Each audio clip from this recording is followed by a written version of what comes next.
బాలకృష్ణ గారు నటించినటువంటి 'సీతారామ కళ్యాణం' 40 సంవత్సరాలు పూర్తయిపోయింది.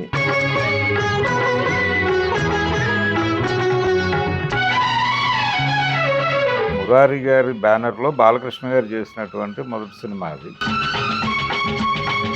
రాముడు గెటప్లో బాలకృష్ణను చూపించటం, రాముడు విలువంచి సీతను వెంటాడే గదా. ఒక మారువేషం ఉండాలి అని చెప్పి ఒక మ్యూజిక్ టీచర్గా ఆయనకి గెటప్ వేసి పట్టుకొస్తారు. ఎంత నేర్చినా ఎంత చూచినా. రాజేష్ అవును, ఐశ్వర్య రాజేష్ వాళ్ళ ఫాదర్. రాజేష్కి విలన్గా నిలబెట్టిన సినిమాగా కూడా చెప్పుకోవాలి. ఇప్పటికీ ఆ సినిమాలో పాటలు ప్రత్యేకమే.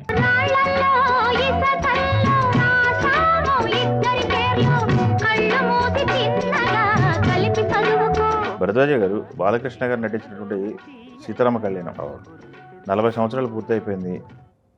ఏప్రిల్ 15కి 40 సంవత్సరాలు పూర్తయిపోయింది.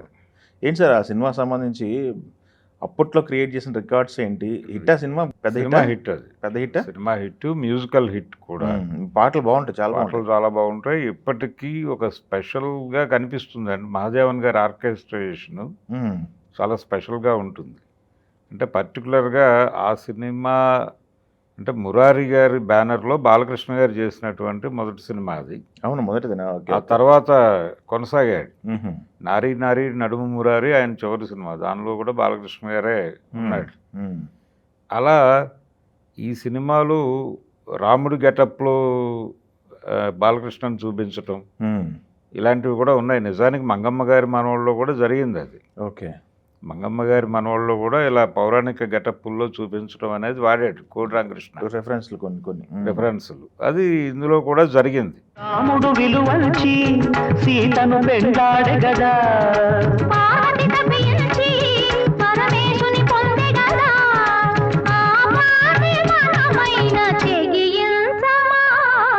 అయితే టైటిలే యాజ్ ఇట్ ఈస్గా వాళ్ళు ఎన్ఏటి వారి సూపర్ హిట్ సినిమా టైటిల్ తీసుకొచ్చి వాడారు.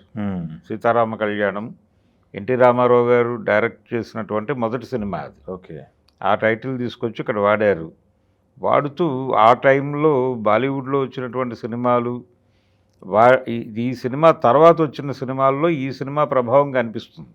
ఓకే, అంటే ఖయామత్ తక్కు ఇలాంటి సినిమాల్లో ఈ రెండు ఊర్ల మధ్య జరిగేటువంటి గొడవలకి సంబంధించి చాలా బిగ్ స్కేల్ వైలెన్స్ వెళ్ళి సినిమాలు చేశారు. కానీ ఇది కొంత కూల్గానే ఉంటుంది సినిమా. జరిగింది రెండు ఊర్ల మధ్య ఘర్షణగా కనిపించినప్పటికీ దానిలో ఆర్గానిక్గానే కథ ఎడుతుంది తప్ప ఎక్కడ కృత్రిమంగా హింస పెట్టాలి ఈ ధోరణికి వెళ్ళదు. కారణం ఏంటంటే ఈ సినిమా దర్శకుడు జంధ్యాల ఆ సెన్సిబిలిటీస్ మీద నడిపాడు కథని. నడిపాడు, వీళ్ళని ఎలా వాడుకుంటారు, ఈ ఘర్షణలని ఎలా వాడుకుంటారు అనేది కూడా ఆయన చాలా సరదాగా చెప్పాడు విషయాన్ని. అంటే లీగల్ ఫైట్కి వెడతారు వీళ్ళు, ఎవరికి చెందాలి ఆ విగ్రహాలు అనే దగ్గర లీగల్ ఫైట్కి వెళ్ళినప్పుడు అక్కడ కోర్టుల్లో లాయర్లు ఎలా తినేస్తారు వీళ్ళని, వాళ్ళు ఎలా పెద్దవాళ్ళు అవుతారు, వీళ్ళు ఎలా బికార్లు అయిపోతారు వాళ్ళకి ఫీజులు ఇచ్చుకుంటూ అనేది ఒక కంపారిటివ్ స్టడీ చేసినట్టుగా సీన్ని మలుస్తాడు ఆయన. అదే ఫస్ట్ అసలు నడుచుకుంటూ వీళ్ళు కారుల్లో వెళ్ళి వాళ్ళు నడుచుకుంటూ వచ్చి ఆ తర్వాత వాళ్ళు కారుల్లో మారి వీళ్ళు నడుచుకుంటూ వెళ్ళి బాలే ఉంది సీన్ అది. అలాంటి ఒక ఎంటర్టైనింగ్ మోడ్లో సినిమాని చెప్తాడు. అది చాలా సీరియస్ గొడవ అయినప్పటికీ కూడా మా దగ్గర మాకు ఇవ్వటానికి ఏం లేదు, కూల్ డ్రింక్ తప్ప అని. ఖర్చులకి మేము వెనకాడం లాయర్ గారు. ఇదిగో ఎన్ని కోట్లైనా తిరుగుతాం, ఎన్ని వేలైనా భరిస్తాం. ఆ రామలక్ష్మణ ఆంజనేయ స్వామి విగ్రహాలు మాకే చెందాలి. మా ఊళ్ళో మేము ఘనంగా గుడి కట్టుకోవాలి. అదండి మా కోరిక. ఆ విగ్రహాలు మీకు వచ్చేలా బల్లబుద్ధి మరీ వాదించే పూచి నాది. ఆ విషయం మీరు మర్చిపోండి. వస్తాను. అలాగే.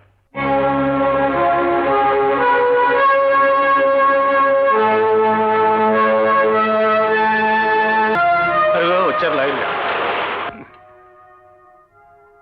అయ్యా లాయర్ గారు, ఇన్నేళ్లు మా దగ్గర చాలా పుచ్చుకున్నారు. ప్రస్తుతం ఈ కూల్ డ్రింక్ మిగిలింది, ఇది కూడా పుచ్చుకోండి. Thank you.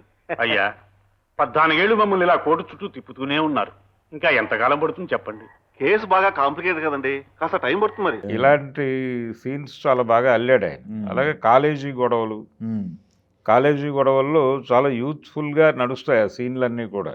అవును, రజనీ హీరోయిన్ గాను, బాలకృష్ణ గారు హీరో గాను నిజానికి బాలకృష్ణ గారితో అంతకుముందు జంజాల గారు చేసిన సినిమా కూడా ఒకటి ఉంది, ఉమ్.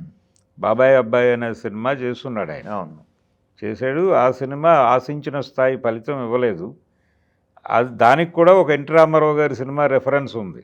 ఓకే, దానికి కూడా దానికి కూడా వద్దంటే డబ్బు అనేటువంటి ఒక సినిమా రెఫరెన్స్లో నడుస్తుంది అది.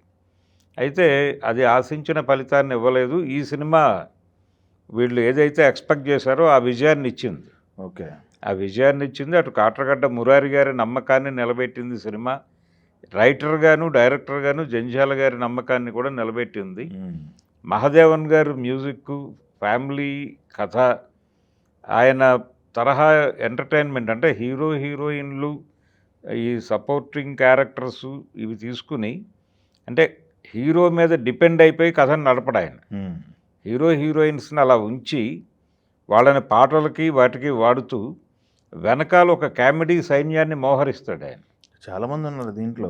మోహరించి వాళ్ళతో ఎంటర్టైన్మెంట్ క్రియేట్ చేయటం ద్వారా ఈ సుత్తివేలు, వీరభద్రరావు ఈ గ్యాంగ్ అంతా దిగిపోతుంది. అవును. శ్రీలక్ష్మి గారు, ఈ సినిమాలో గొల్లపూడి మారుతిరావు గారు, ఉమ్. వీళ్ళందరినీ తీసుకొచ్చి జగ్గయ్య గారితో ఒక క్యారెక్టర్ చేయించారు. అవును. అలాగే పాటలు, హైడ్ అండ్ సీక్ తరహా కామెడీ, అవును. ఆయన సంగీతం నేర్పడానికి అంటే ఈ అమ్మాయిని ఇంట్లో లాక్ చేసినప్పుడు మ్యూజిక్ మాస్టర్ లాగా బాలకృష్ణ గారు ఒక మారువేషంతో రావటం, మారువేషాలకు సంబంధించి రామారావు గారితో లింక్ ఉంది. అదే. ఆయన ప్రతి సినిమాలోనూ ఒక మారువేషం ఉండి తీరాలి.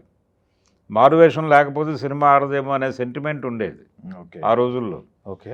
దాన్ని వాడి బాలకృష్ణ సినిమాలో కూడా అలాంటి ఒక మారువేషం ఉండాలి అని చెప్పి ఒక మ్యూజిక్ టీచర్గా ఆయనకి గెటప్ వేసి పట్టుకొస్తారు.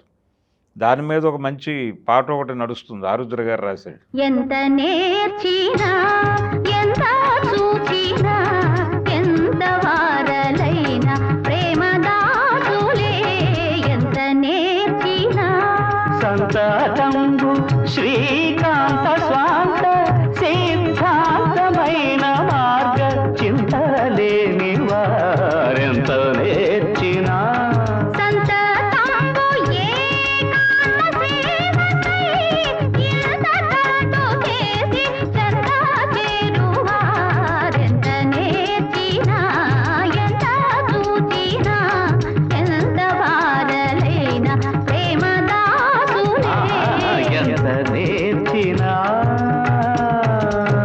మురారి గారి సినిమా అంటేనే మ్యూజికల్ ఫీస్ట్ అది. ఆయన కేవి మహాదేవన్ బతుకున్నంత కాలమే నేను సినిమాలు తీస్తాను అన్నాడు. ఉమ్. ఆయన చనిపోయిన తర్వాత నిజంగానే సినిమాలు తీయలే ఆయన. అవును. అంత కమిట్మెంట్ ఉన్నవాడు. అలాగే రామారావు గారితో ఫ్యామిలీ రిలేషన్ ఉన్నటువంటి ప్రొడ్యూసర్ ఆయన. అందుకని ఆయనతో సినిమా చేయలేకపోయాం కాబట్టి ఈయనతో చేయాలి ఉమ్. అనుకుని చేశాడు ఆయన. ఓకే. అందుకని స్పెషల్ కేర్ ఉంటుంది. బాలకృష్ణతో సినిమా చేసినప్పుడు చాలా స్పెషల్ కేర్ తీసుకుంటాడు ఆయన. నాగార్జునతో కూడా సినిమా చేశాడు ఆయన. జానకిరాముడు సినిమా ఆయన చేసింది. అవును.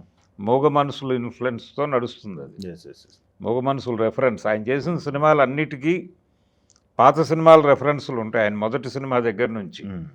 ఆ బ్యానర్లో యువచిత్ర బ్యానర్లో వచ్చిన సినిమా ఇది. యువచిత్ర బ్యానర్లో వచ్చిన మొదటి సినిమా సీతామహాలక్ష్మి. ఆ సీతామహాలక్ష్మికి కూడా మల్లీశ్వరి రెఫరెన్స్ అయ్యి, ఉమ్. మల్లీశ్వరి నుంచి అల్లిన కథ అది. అలా ప్రతి సినిమాకి ఒక రెఫరెన్స్, ఒక పాత సినిమా రెఫరెన్స్ ఉంటుంది ఆ బ్యానర్లో. ఉమ్. అలా వచ్చిన సినిమాల్లో జంజాల గారితో ఈయనకి సీతామహాలక్ష్మి సినిమా అప్పటి నుంచి అనుబంధం. ఆ సినిమాకి ఈయనే డైలాగ్ రైటర్, విశ్వనాథ్ గారు డైరెక్టర్. ఉమ్. ఆ రిలేషన్తో జంజాలతో సినిమా చేయాలి అనుకున్నప్పుడు బాలకృష్ణ అయితే కన్వీనియంట్గా ఉంటుంది అని డిజైన్ చేసిన సినిమా ఇది. వాళ్ళు ఏది అనుకున్నారో తెర మీద వర్కౌట్ అయింది. ఆ రెండు కుటుంబాల ఘర్షణ, అవును. ఆ ఘర్షణ మధ్యలో యువత ఎంటర్ అవ్వటము, వాళ్ళు కొట్టుకునే పరిస్థితి. అవునవును. రాజేష్. అవును, ఐశ్వర్య రాజేష్ వాళ్ళ ఫాదర్. అవును. ఆయన అంటే రాజేష్కి హీరో క్యారెక్టర్లతో మొదలైంది ప్రయాణం. ఆనంద భైరవి సినిమాలో హీరో కదా తను. అవును. 2 జళ్ల సీత సినిమాలో కూడా హీరోల్లో ఒకడాయన. అయితే తర్వాత నెమ్మదిగా తను హీరో సెంట్రిక్గా సినిమాలు రాకపోవడం, దాంతో ఇమ్మీడియట్గా ట్రాక్ మార్చేసి విలన్ క్యారెక్టర్లు చేయడానికి సిద్ధపడిపోయాడు. అవును. ఆ సిద్ధపడిపోయిన టైంలో హీరోగా ఎంకరేజ్ చేసిన జంజాల గారే విలన్గా కూడా ఈయన బ్రేక్ ఇచ్చాడు. ఆ బ్రేక్ ఇస్తూ చేసిన సినిమానే ఇందులో క్యారెక్టర్. అవును. ఈ క్యారెక్టర్కి మంచి పేరు వచ్చింది అతనికి. రాజేష్కి విలన్గా నిలబెట్టిన సినిమాగా కూడా చెప్పుకోవాలి. దీని తర్వాత కంటిన్యూ. వరుసగా విలన్ చేశాడు ఆయన. వాడిని ఎందుకు కొట్టావు? కొట్టవలసింది వాడిని కాదు, వద్దొద్దని చెప్పినా హద్దు మీరుతున్నావు. నాతో మాట్లాడాలంటే బయటికి పద. ప్రతిసారి ఈ సాకు చెప్పే తప్పించుకుంటావు. ఇవాళ వదలని. ఏం చేస్తావు? ఏం చేస్తానా?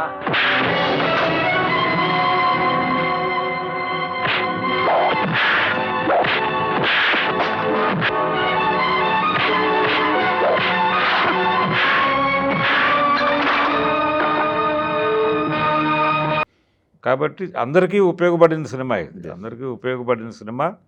ఆడియన్స్ మనసుల్లో అయితే మ్యూజికల్గా నిలబడిపోయింది అది. అది ఇప్పటికీ ఆ సినిమాలో పాటలు ఎస్ ప్రత్యేకమే. ఎస్ 40 సంవత్సరాలు అయినా కానీ వినపడతా ఉన్నాయి. ఇప్పటికీ వినబడటం మాత్రమే కాదు, స్పెషల్గా ఉంటాయి అది. ఎస్ ఇప్పుడు విన్నా ఫ్రెష్గా ఉంటాయి ఆ పాటలు. ఓకే. అది మహాదేవన్ గారి గొప్పతనం అనే చెప్పాలి. పుహళేంద్ర గారి ఆర్కెస్ట్రైజేషన్ చాలా అద్భుతంగా ఉంటుంది. వాళ్ళిద్దరూ కలిసి చేసేవారు ఓకే. ఏ సినిమా చేసినా.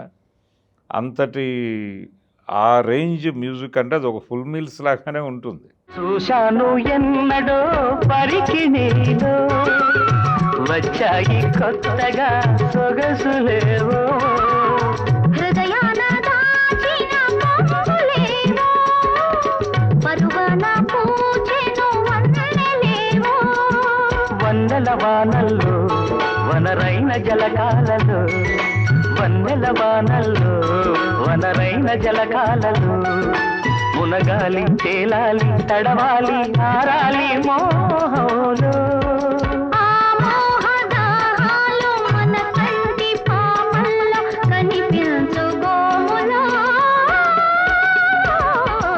ఎన్నెన్ని కౌగిల్లో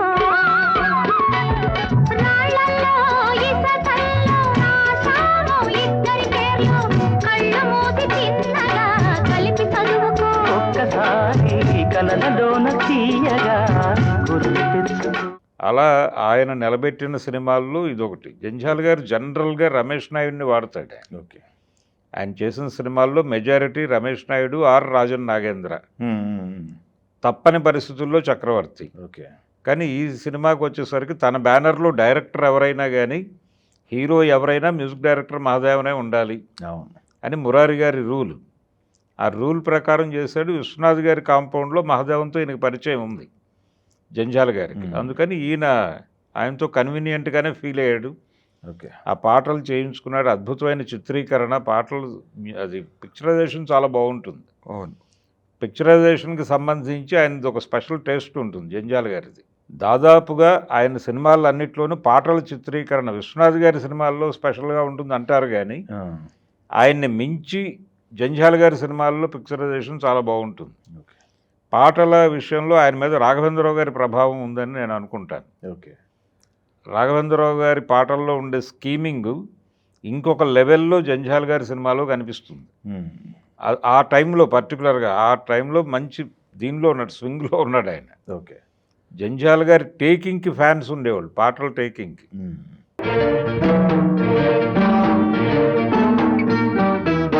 మనసేమో మందారం పలుకేమో బంగారం కోరుకున్న చందమామ కోర చూపు కలిశాడు జాజీరి తెలుగుతనం జవరాలై వెలిసింది జిగిమించే నడుము మమకారం చిలికింది గోడ చాటు గోరు వంక ఇంటి ముందు రామచిలక నింగిలోన గాలి మేడ నిజం కావాలి అందులో నేను ఆడుకోవాలి సరే గమ పాదని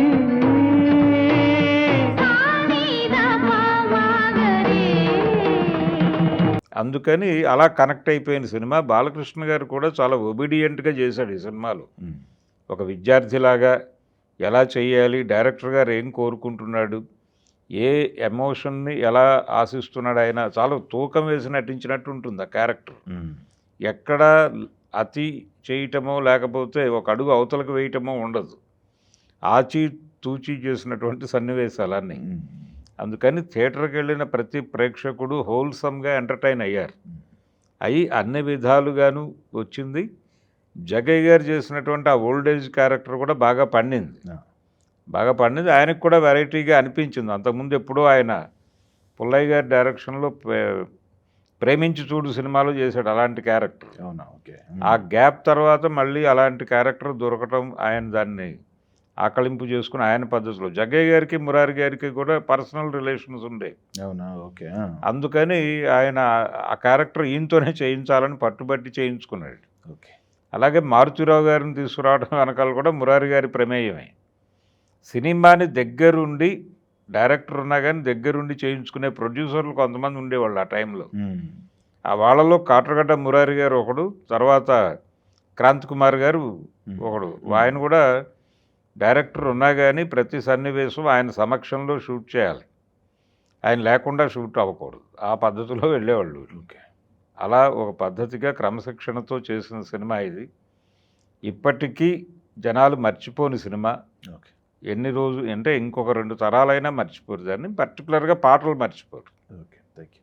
ఏమని పాడను రెండు మనసుల మోగ గీతం, ఏదని చెప్పను నాలుగు పెదవుల ఏకతాళం. అది చెబుతున్నప్పుడు లయ పుడుతున్నప్పుడు నా గుండెల్లో చప్పుడే ప్రేమ, నీ పెదవుల్లో చప్పుడే